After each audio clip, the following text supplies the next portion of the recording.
Welcome to USA Football's Coach and Coordinator Podcast, where top football coaches from around the country share their stories, philosophies, concepts, and strategies to help you get better on and off the field. Now, here's your host, Keith Grabowski. As you get ready to expand your knowledge this offseason, make sure to save the date for USA Football's 2020 National Conference taking place February 21st through the 23rd in Louisville, Kentucky. This is more than just a clinic. It's your chance to hone your ability to teach proven and effective techniques while connecting with coaches across the country. Most coaches are satisfied if their regional clinic delivers just one or two nuggets of information. National Conference delivers a one-of-a-kind, high school-focused live field experience that will give you an abundance of drills and techniques to improve your team's performance. Coaches can deep dive into both X's and O's and technique at classroom and chalk talk sessions. Finally, USA Football delivers top keynote speakers year after year. Here's a few of the keynotes from previous years: Mike Tomlin, John Gruden, PJ Fleck, and Jeremy Pruitt. As an added bonus this year, paying attendees can get access to the advanced tackling system and contact system for blocking and defeating blocks following the event and have a chance to earn the new advanced contact certification. If you're ready to get to work on next season, don't miss out on USA Football's National Conference. Learn more at nationalconference.usafootball.com/podcast. Enter the code PODCAST179 to save at registration. We are always excited when our guests get a promotion or take on a new opportunity. And in this case, our guest took on a new opportunity before we had the chance to air this episode. So I was able to sit down with Curt Fitzpatrick, who at the time was a head coach at SUNY Morrisville, and now has taken on the head coaching job at SUNY Cortland. So here we go, our episode with Coach Curt Fitzpatrick, new head coach at SUNY Cortland. Welcome to the Coaching Coordinator Podcast. We are recording this live at the New York State High School Coaches Association Clinic, and joining me on the podcast is the head football coach at SUNY Morrisville, Curt Fitzpatrick. Curt, it's great to have you here. Yeah, thanks a lot, Keith. I appreciate it. Absolutely. This is always neat for me to be able to do some things like this because I usually have to sit on the other end of the phone. But, it's good to sit down and talk face-to-face with somebody. Yeah. Thanks for coming out to New York. Absolutely. I appreciate it. No, it's been great. I was telling Andy Kotelnicki that, you come out to this and you just see guys out here to learn and to work to get better. And you really don't know if you're in Ohio or New York or Florida. I mean, those things all look the same. And so a lot of guys out here trying to get better this weekend. Sure. Yeah, it's a great clinic. Well, Coach, you have an interesting coaching journey here. You were a guy who was able to get a head coaching job at 31 years old. You're 38 years old now, still a pup in my eyes. But talk to us first about just making that progression, your coaching journey from that player to getting into coaching and then becoming a head coach.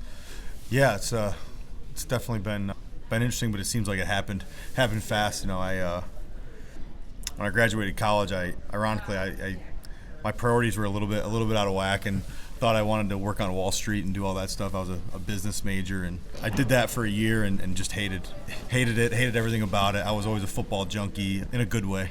Yeah. The kid with notebooks and drawing up plays and all that stuff. And after a year, decided I didn't want to wear a shirt and tie every day to work. So I ditched the shirt and tie and was able to go back to my alma mater at St. John Fisher out in Rochester, New York, and was the quarterback coach at my alma mater for 2 years, and had a great quarterback to coach who's now the offensive coordinator there at Fisher, and then got an opportunity to be an offensive coordinator after 2 years at Utica College with Coach Fagiano, and then 5 years as an OC. The head job opened up at SUNY Morrisville, and I wasn't sure if I was ready to be a head coach, but I'm not one to shy away from a challenge usually, and we went through the process, and I was fortunate to get hired, and I can't say that I was ready to be a head coach, but you just keep putting one foot in front of the other, and here we are 7 years later. So yeah, I became a head coach at the high school level at 32, and I love using the analogy drinking out of a fire hose. No doubt. Because to that point, I mean, you might have thought about being a head coach and what would you do in your program and how you would run a program, and you take notes and learn from everybody, and then you got to go out and do it, and then something happens that you didn't think about. I mean, there's all kinds of problems. As an assistant, we always have opinions. Yeah. As an assistant of, I would do it this way, I would do it that way, and then when the spotlight's on you and it really matters what you think, it's a little bit different being on that side of it. But it's been great though. Different sitting in that seat. Well, and it is about learning this game. I mean, whether you become a head coach at 31 or 50, you need to keep learning, right? You need to keep preparing. So you get the opportunity at 31. It's 7 years later now. Talk to us about the learning that's occurred, and some of that really is on-the-job training. Yeah, it really is.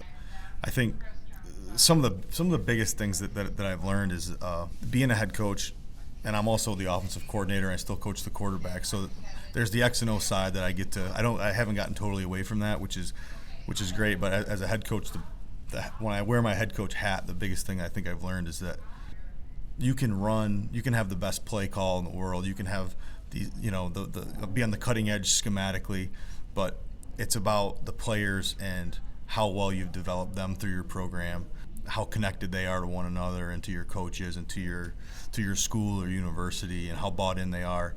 And I tell our guys a lot, especially to our offensive guys in a meeting, it's not the play that we call, it's how you play that makes the difference. And so as I've learned on the job, I've learned to spend more time focusing on developing the players, and the X's and O's, obviously that's the fun part, right, and all that stuff, and the players love that too, but getting them to buy into one another and play the right way and make it about people and relationships, and the X's and O's kind of just fall into place from there. Yeah, when you look at yourself now, again, 7 years now as the head coach, and think back to your early days, and culture is the buzzword today, and call it what you want, team building, leadership, all those things. I guess, how have you evolved in those terms? What's your culture like now? And I guess maybe some things that were different when you first installed it. Yeah, I think a lot of it is more going to more of a empowering the players, more so than me giving I used to have a leadership council meeting, and I would have a group of guys that were voted on, and I would have my PowerPoint of all the leadership stuff that everyone has and all that stuff, and all that stuff is great, and I used to tell them how I wanted them to lead. And now I think what I've kind of morphed into is more empowering the players to take ownership over the program, and that it's not my program, it's your program, and empowering them, and as they grow through the program, influencing those that are younger than them, really involve our players in the recruiting process. We when we have recruiting visits a couple days from now, we're not a signing day doesn't mean anything for a Division III school, as as much. So we've got a bunch of recruits visiting on Saturday, and really the biggest thing about that visit is it's about our players. Our players are the centerpiece of our visit. I don't want our recruits just to take my word for it. I want them to hear it from our players and be around our players and see the relationships that our players have with one another. And in doing that, our current players are building leadership, because they're recruiting these new young men, their future teammates, into our program, and so that when those kids get in our program, now their big brothers, so to speak, have a real stake in the game. So it's a real it's a people process. Yeah, definitely. I mean, you want your kids, really whatever level you're at, you want them to be your best recruiters. And when we would run our visits at BW, it was the same way. Like a lot of that, you have kids in class during the day and whatnot, but weekday visits, we do some weekends, but what we made sure of is at lunch every day that a bunch of our players came over. No doubt. And that as coaches, we didn't sit at those tables anymore, and we told them, like, you fire away at these guys. You ask them what this program's like. Whatever you want to know, they'll tell you, and we're comfortable with you guys asking them those questions. Yep. And they were our biggest recruiters. They were, empowered in a lot of ways because we trusted them with the program. I mean, recruiting even at the D3 level, I mean, it's a big deal. No doubt. A lot of schools count on you to help with, making a class, and so you have to have some trust there. But you build that with your players over time. It's not just here's the keys to the car. Sure. Yeah, no doubt about it. I mean, it's I don't think I could have done that when I first became the head coach at Morrisville. I didn't. Whenever you go to a new school, you don't really know the place either. So I think it has been a growth, and I think as I got more comfortable as a head coach and realized that as the head coach, it's not about me, it's about them, and just set expectations. These guys trust you as their coach, and just kind of let it play out, and then eventually you'll start to hear them. When you start to hear your players say some of the every coach has their taglines or their right. some things that I say that you say a lot that you don't even realize, and when you start to hear your players say it to a recruit or to a younger player on our team who maybe made a wrong decision, and you hear them start to push the messaging that some of the things that we believe in. That's I think when you've got you've got a culture that's either built or being built. It's kind of always under construction. But well, a couple things that come to mind. I always like to on long drives listen to podcasts and learn on the way. So I was going back through one I listened to before with Urban Meyer and Tim Kite, and Urban was talking about sound bites, right? And that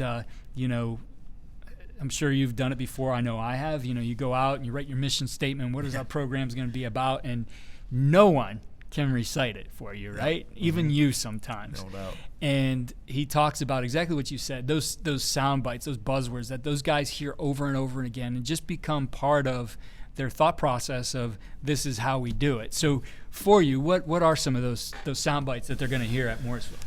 That's a good question. You're right about the mission statement. We have one, and we have a vision statement, and we have all that. I think what we try to do, and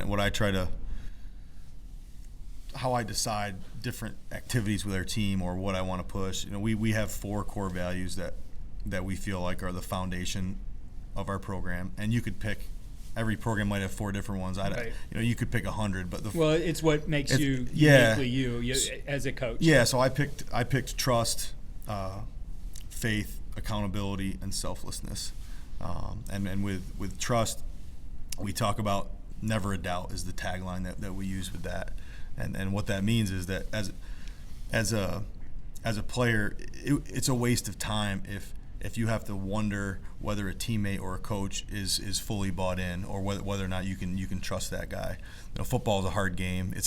It's competitive, and if you're going to maximize your potential as a team, then you can't have players. A player can't wonder if his teammates as bought in as he is, right, so to speak. So trust is number one for a reason. And guys, have no doubts and just go out there and do your thing. When we talk about faith, it's about having faith in our process. It's about, in football, you can't win the championship and then once you win it, turn around and say, okay, now that we've been to the promised land and I've seen how great this is. Now I'm going to buy in to what coach is saying, right, or to what our culture is. You don't get it like that in football. You have to buy in before, and then if you do everything right, maybe. Then you'll win, but you got to buy in on the front end, and then accountability. That everyone, I think, wants their players to be accountable, but how we describe it is that I want our guys to understand and see how their actions affect their teammates. Yeah. This day and age, a lot of guys they're very focused on themselves and on the man in the mirror, and they are accountable to themselves, but everything that you do affects a teammate. If you miss a lift, or do something very positive, how it affects your teammates, your program, your family, back at home. Being accountable to those around you, and that ties into selflessness. Trying to get our players to understand that it's not about you, that you are trying to make it about everybody else. but understand that everyone else, you're one of those guys that your teammates making it about you as well, and that's where that connectivity comes into play. So, yeah, I love talking to coaches about those things and how those then translate to being on the field, because there's a lot of people who talk about culture well, and we're going to be about this and we're going to do these things, and then you go out to the field and it's a completely different experience. Your behavior is your culture, right? Yeah, so if sure. it's those things, you should see them. I mean, to me, I always love going out to spring ball at Ohio State and watching them practice, because you hear, and Ryan Day is carrying over what Urban Meyer did as far as the culture, but you hear those things and then you go out to practice and you see every single one of those things in play. What was really neat is I had Anthony Schlegel on the other day, who he played at Ohio State, but then he was on Urban's staff, and I mean, he's talking about the exact things that you hear Urban talk about on the podcast. Like he's living what he learned there. That's what's really neat when you see that translate to the player's life as well. So those four things being it, how do we start to see those, or what are some examples you might see out on the field if I was to come out to a Morrisville practice? Yeah, I think one, just how our coaches interact with our players. A lot of positivity. The language that's used, player to player, encouragement, all that stuff. I think when there's a positive vibe at practice, and it snowballs into something that's great, and it makes it an environment that guys want to come to. Practice, we try not that practice is not hard. It's very hard. It has to be hard, ideally harder than the game, right? But there's a way to do that, I think, where practice, I want practice to be the best part of our players' day. Yeah. It helps to recruit guys that absolutely love football and the grind of being a college football player and all that. Yeah, I think, it's one thing to talk about it, and then we practice it. I think outside of the practice field too, all those core values, different activities that you can do with your team to just build those relationships, community service events, all the things that they might not realize they're working on football, but they are. Right. Because the connectivity for an offensive lineman, for an offensive line unit, isn't just built on the practice field. It's built throughout the year as they grow together in your program. Coach, taking things out onto the field then, and you are the offensive coordinator and quarterbacks coach, so let's give our listeners just, an overview of what your offense is like. Sure, yeah. We're a multiple offense, multiple personnel offense. Try to stay balanced as much as we can over the course of a season. Every game might be a little bit, you might need to run more one game or throw it more another, but we try to be multiple and have the ability to win playing a few different ways if we need to. So I don't like when people, I think early in my career I wanted to be a spread coach. Yeah. I wanted to be known as a spread offensive coach, and the more experience I got, I realized that I don't want to be just any one thing. I want to be a fundamentally sound offense that blocks well and attacks a defense in multiple ways. And I like looking at it that way, because you can pigeonhole yourself in identifying a certain way, and I mean sometimes cause yourself to make decisions that maybe aren't best for the team, fitting the round peg into the square hole. Those kinds of things. So looking at that structure is important to be able to Andy Kotelnicki and I were talking earlier today, OC at Buffalo, about an offense being like having a bunch of Lego blocks and being able to put it together in different ways, but the fundamentals remain the same. So for you, what's the way you create that structure?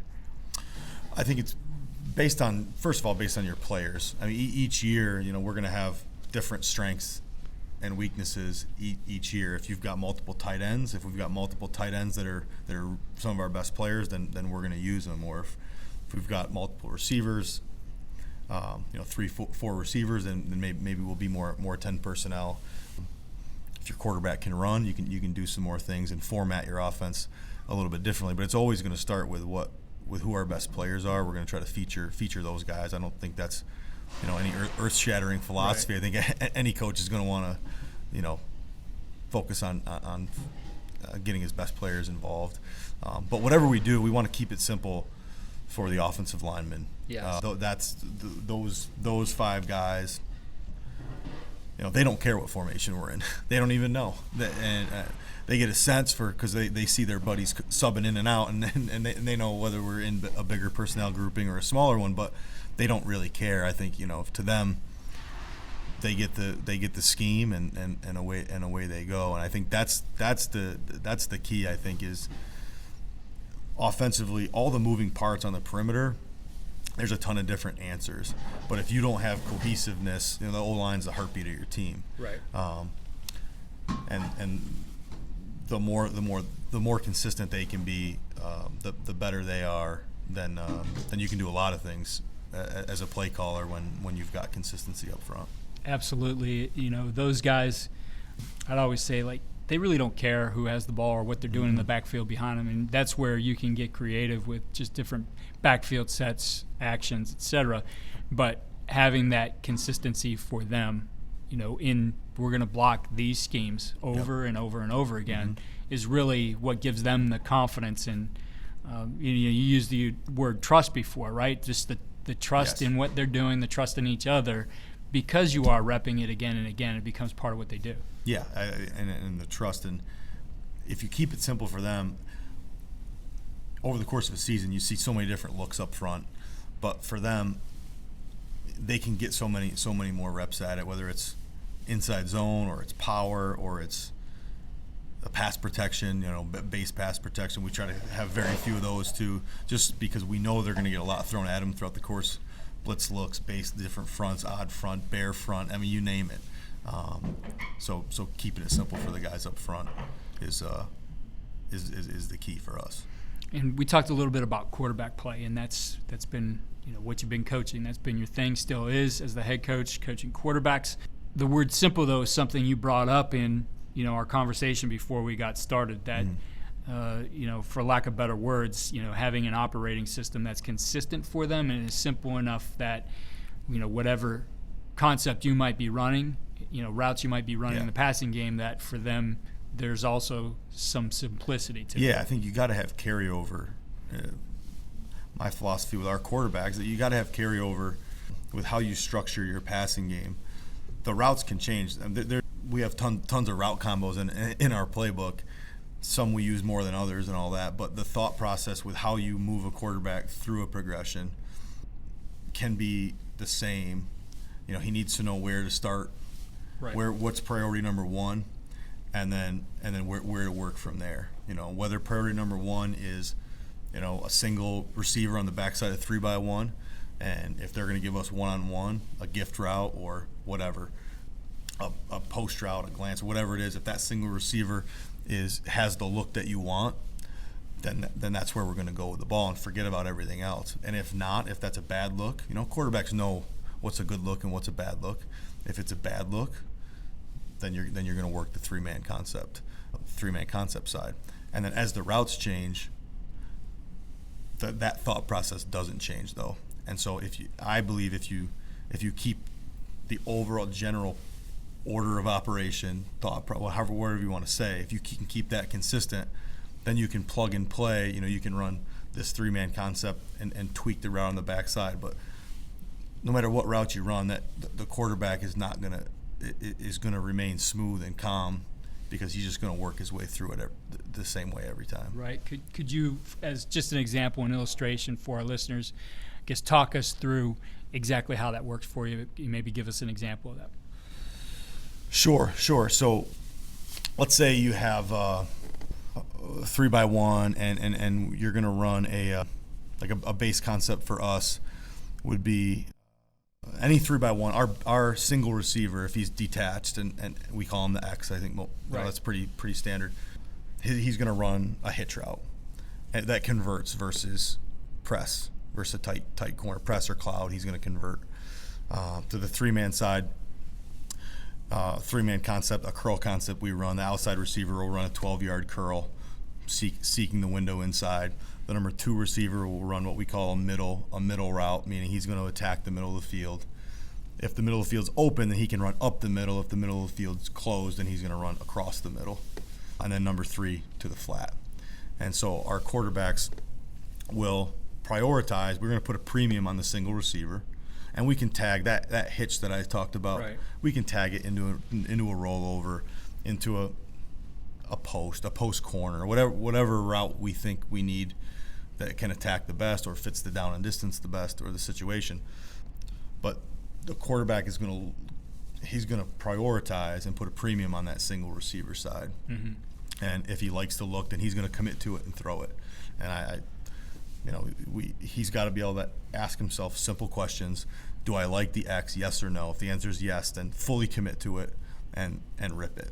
We want them to be confident when they make a throw. We don't want their eyes yo-yoing all over the field and trying to look for a receiver. They need to know what they want to do. Mm-hmm. And if you're uncomfortable with that, if it's gray at all, then work backside or work your eyes across the field.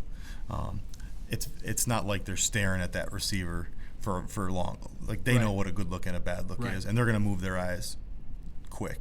Mm-hmm. But having consistency in the thought process so that they can be consistent and they know we're going to either live in this single receiver world, or if I don't love the look. If I don't love the look, then I'm going to work the three-man concept that's called. And the way you describe that concept, so if he's starting on, let's say the ball's on the left hash, your trips are out to the right, he's starting on the left there in his drop. Now his eyes are working across, and you and I talked about the importance of, and you mentioned here, the eyes just not bouncing all over the place. Right. So how do you coach him through, and again, provide that consistency with how his eyes work? I think that's the most important part. Yeah, he's going to scan. So we'll scan our eyes, not to the receiver, but to the area that the receiver is gonna run to. I think if as a quarterback, if you're trying to put your eyes to the actual receiver as he's running, you're going to be a little bit late on that. So we're working to areas, and that's where trust comes in. With like one of the core values, you got to trust that the receiver is going to be where he needs to be. But our eyes will scan. And the concept that I called, he's going to look. So if he does not, let's say the free safety who's on the boundary safety. Yeah. Let's say they're going to play cloud to the boundary, right, and he's off the hash, outside, off the hash. The quarterback will take his eyes from there and scan to the middle of the field and see what's available. And if he likes the space, then he's gonna throw it and rip it and commit to it. And if not, then he's going to scan for the curl window and then to the flat. Yeah, I like, and as you said, I got into a lot of those scan reads, how the quarterback's eyes work naturally that way. I mentioned Dan Gonzalez teaching me some of that and writing about it in his book. That's how the eyes physically work. The science that way. Behind it is interesting. Yes, I read that too. Yeah, definitely. Well, Coach, again, I appreciate you taking some time here and taking a break out of all the things going on at the coaching clinic here. But the last question, which if you listen to the podcast, is always the one I finish with, I developed just from one of my favorite books, Bill Walsh's Finding the Winning Edge. So for you mentioned a lot of things here in your offense and what you do with your program, but what is the one thing you feel gives your team the winning edge? I would say, and I'm probably not the only coach that would give this answer, I think the winning edge comes from, toughness, physical and mental.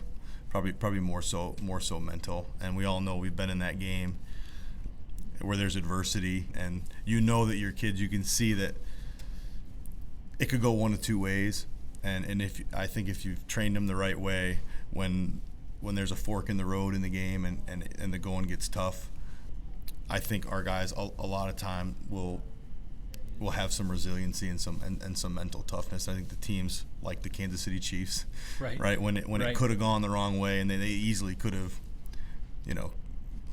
packed it in, but there was something in them that there was optimism and hope and some toughness about that team, and I hope that my team plays the same way.